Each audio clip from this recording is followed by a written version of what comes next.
Welcome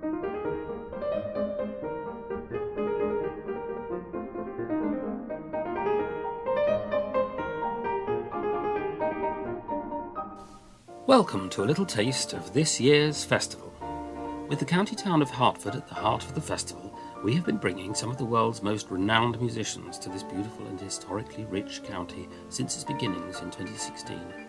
2024 is no exception, with stellar performers, original thinkers, and a mission to take music to the people who need it the most.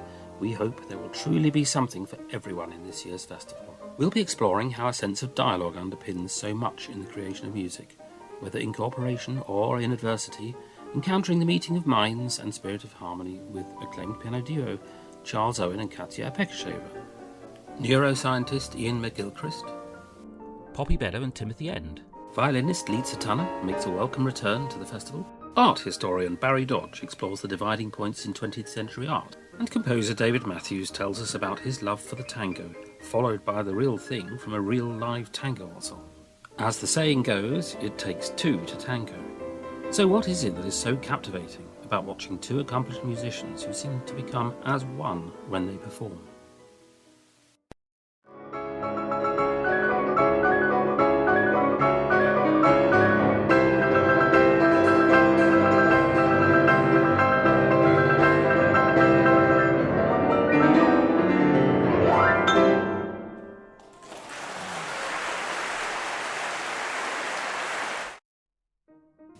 The power of two, musical and artistic dialogues. That's the theme of this year's festival, and who better to explore this with than duo pianists Katia Pekasheva and Charles Owen.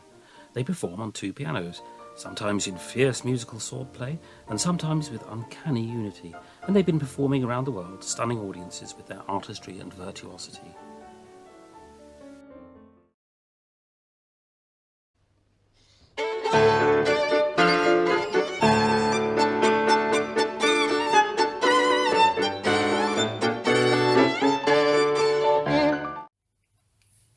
I'm violinist Litsa Tunnah, and I'm really excited to be returning to this year's Hertfordshire Festival of Music for a recital on June the 12th.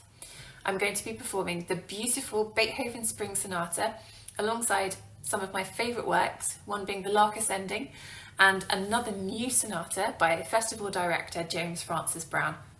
I can't wait for you to hear this sonata. It is honestly amazing, and I'm really looking forward to returning to this year's festival after another successful festival last year.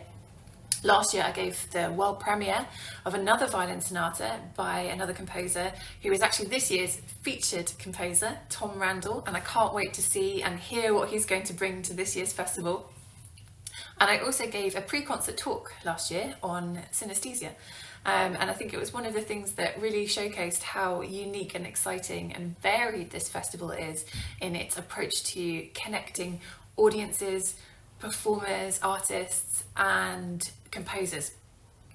So I hope that you will join us on June the 12th, and I'm really looking forward to another hopefully exciting festival. See you there. The newly formed Mira Trio will be playing works by Schubert, Beethoven and yours truly, James Francis Brown.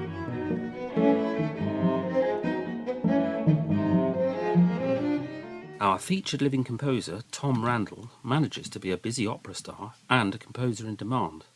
A double act indeed.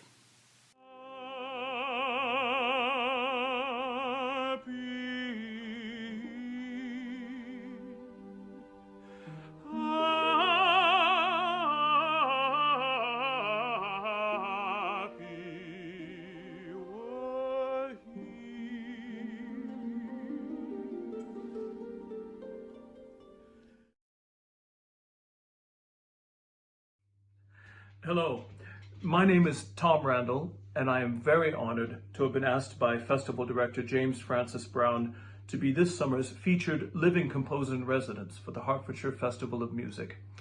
I'm very excited that my music will find a place amongst such intelligent and thoughtful programming, which, as you already know, is a hallmark of the festival. Not only am I looking forward to the world premiere of my own clarinet sonata, but also to discussing all things music with James, and especially meeting you, the audience, and sharing in the very special delights that the festival has to offer. See you there. As part of our Music and Mind Wellbeing programme, I'll be interviewing one of today's most influential thinkers, Iain McGilchrist, where we discuss how music lives in the two hemispheres of our brains. How do we experience the world? How do we make sense of it, measure it, construct it, and understand our position in it?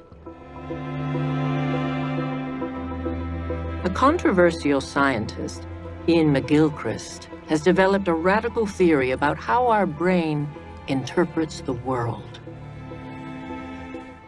McGilchrist claims that the left hemisphere of the brain is gradually colonizing our experience of the world with potentially disastrous implications. A way of thinking which is reductive, mechanistic, has taken us over. We behave like people who had right hemisphere damage. It's made us enormously powerful. It's enabled us to become wealthy. But it's also meant that we've lost the means to understand the world. His revolutionary theory has attracted prominent supporters worldwide, comparing him to Freud and Darwin. I think The Master of the Hemisphere was possibly one of the most important books I've read. With a few exceptions, it is the right hemisphere that enables us to understand music, especially melody and harmony. The left hemisphere has a sense of basic rhythm, but even there, syncopations and complex rhythms are better understood by the right hemisphere. It's also an interesting point that music is the perfect example of something that is not better understood by reducing it to its parts. Its parts are simply single tones, and single tones mean nothing, whereas a great piece of music can mean everything. How does that happen? It's of course because of the relationships between the parts that make up the entirety of the meaning of music. The meaning of music.